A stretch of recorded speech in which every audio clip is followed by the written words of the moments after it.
You're watching The Legal Breakdown. Glenn, in our last episode, we talked about a big ruling handed down from a judge where the judge ruled that the Trump administration had to return a migrant who was wrongly deported due to an administrative error to a prison, a maximum security prison in El Salvador. The Trump administration has responded saying, and I'll put the tweet right here on the screen, "We suggest the judge contact President Bukele because we are unaware of the judge having jurisdiction or authority over the country of El Salvador." So basically, this White House is saying that they are perfectly content to wrongly deport people, legal residents from this country, but once it comes time to actually get them back here, well, you know, our hands are tied, there's nothing we can do.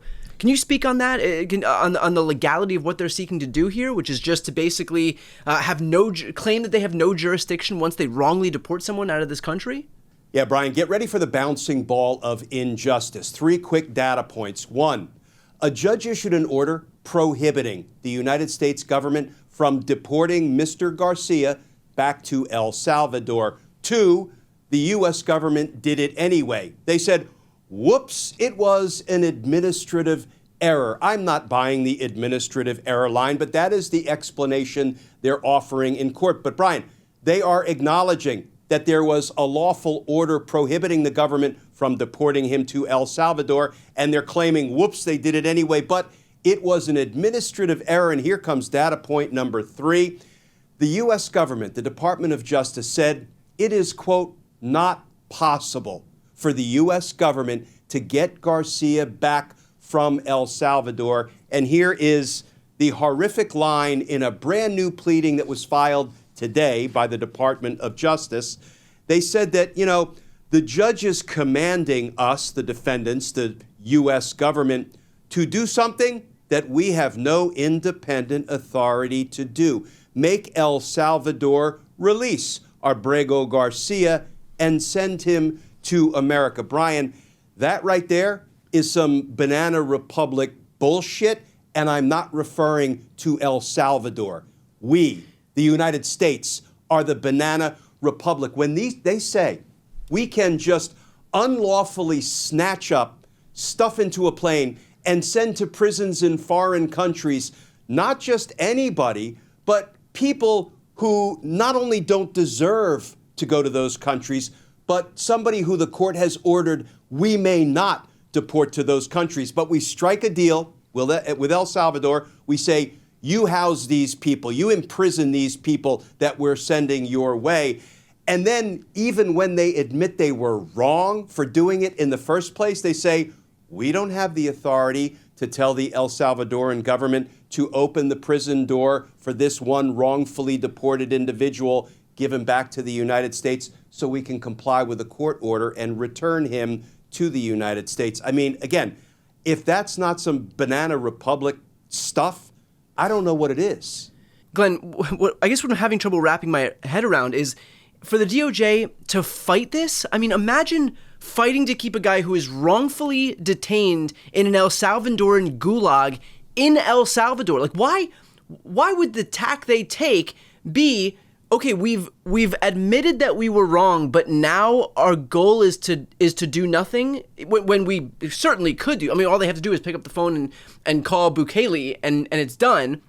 And so why fight for something that there's no basis for? Why fight to keep somebody who is not guilty in a prison anywhere, much less in a foreign country? Brian, it doesn't make sense to you. It doesn't make sense to me. It probably doesn't make sense to our viewers, because this doesn't seem to be the deportation hill on which our government should be looking to die. They should say, listen, we've already acknowledged we made a mistake. Let's get this guy back. However, we're going to keep deporting people we think are dangerous. And I think that would put the Department of Justice, the federal government, on better footing with the courts. But I don't think they care about that. I think this is a naked power grab. I think the executive branch is flexing here and maybe even testing the, defying court orders water, and they're going to see how far they can go. This is a stupid fight for them to pick, but it seems to me that we are fastly approaching a place where Donald Trump's executive branch, which I maintain is being run like a criminal enterprise out of the Oval Office, They want to see just how far they can push the federal courts and the federal judges, because I fear that when it comes to intentionally defying court orders, they may just be getting warmed up.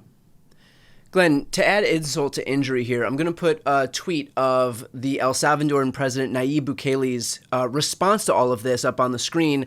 This is a GIF of a confused bunny in response to the court order that this non-gang member be returned to this country. What do you make of the fact that the president of El Salvador is now basically joining up with the Trump administration in effectively mocking our own legal system? Yeah, so first of all, world diplomacy by cartoon GIFs? That strikes me as wrong for lots of reasons, Brian, but it strikes me as especially wrong when what we're dealing with here is human beings that the United States deported wrongfully, it looks like, for the most part, and not just Mr. Garcia, but there are restraining orders and preliminary rulings from other courts that the Trump administration likely unconstitutionally sent a whole bunch of Venezuelan immigrants to that El Salvadoran prison, which is sort of notorious for, using torture, among other things, on the inmates.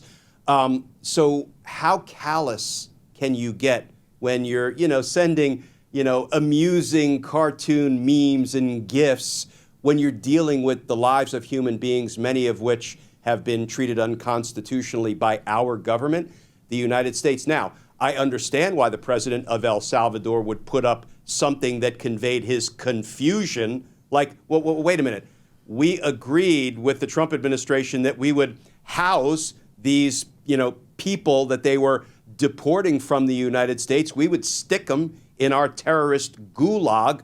And now the Trump administration is telling federal court judges that they don't even have the ability to ask us to return somebody who they admit was wrongfully deported and is wrongfully being confined in our prison in El Salvador. Brian, none of this makes a lick of sense. Right. I completely agree. Glenn, now in terms of what the DOJ is doing, they're seeking an administrative stay of this ruling by the judge.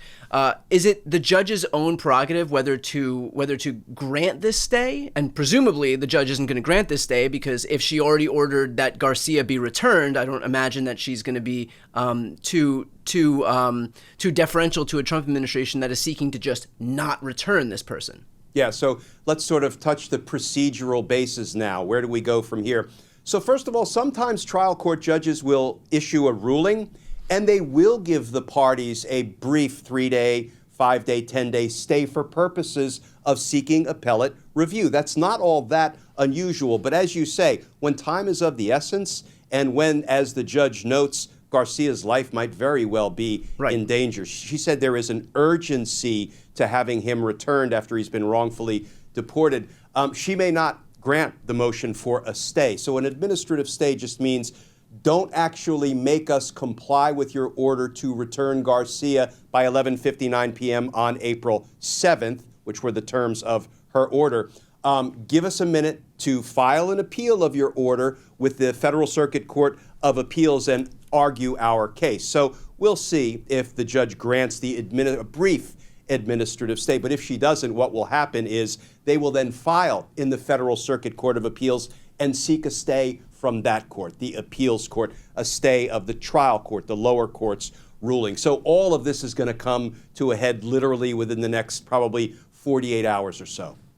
And of course, the question then becomes, and we spoke about this a little bit in our previous episode, but for folks who are just tuning in now, what happens in the event that the Trump administration just declines to abide by the court ruling and doesn't return Garcia by the 11:59 p.m. deadline on April 7th? Yeah, then what we're going to see is a process that is unfolding in federal district court in Washington, D.C., in the Venezuelan immigrant unconstitutional deportation case, where Judge Boasberg in D.C. has moved in the direction of contempt of court for the Trump administration, having potentially intentionally defied his court orders. I think you will see the same process begin to kick off in this Maryland case in federal court. And, if I were the judge, I would say, fine, now I am ordering every Trump administration official who had their fingerprints on this unlawful deportation and refusal to comply with my orders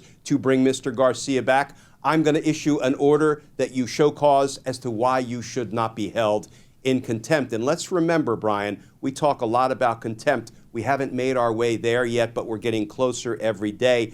And the sanction for contempt can include up to a period of confinement in jail. So, there is still a lot for these administration officials to lose if a court finds that they willfully defied court orders.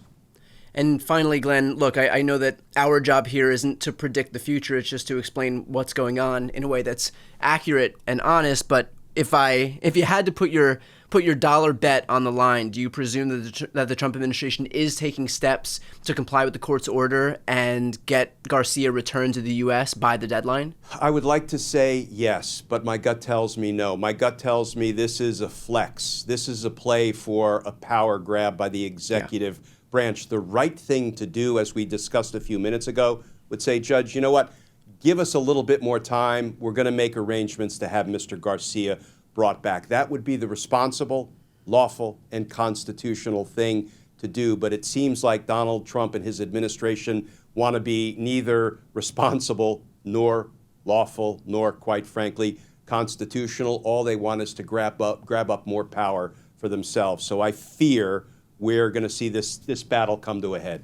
Now, Glenn, if that 11:59 p.m. deadline on April 7th comes and goes and Garcia still has not been returned, what happens next? Does the judge call the DOJ into the courtroom at 7 a.m. the next morning? Yeah, good question. Right now it depends on how she acts on the motion for the administrative stay. Because if she grants it, then they're going to have a few more days, a little bit more time to work this through. If she denies it, that is a sure sign that she is expecting that the government, the administration, will comply with the order and bring him back at 11:59, no later than 11:59 p.m. on the 7th. And if they don't, I suspect the next midnight, you're probably going to see an order entered on the docket, what's called the minute order on the public docket, that I am directing the attorneys to arrive in court tomorrow morning when court opens at 9:30, and we're going to be talking about why you failed to comply with my order, and then we're going to be talking about potential contempt. All right, well, we will, of course, stay on top of this. One quick note for our audience before we sign off, and that is Glenn and I have just passed 500 episodes of The Legal Breakdown. So, again, just a quick thank you to everybody who's tuned in for giving us a little bit of time each day to deliver some of the legal news and help you better understand what's going on. If you'd like to support our work and support independent media more broadly, the best way to do that is to subscribe to our channels. I'll put the links right here on this screen. I'm Brian Tyler Cohen. And I'm Glenn Kirshner. You're watching The Legal Breakdown.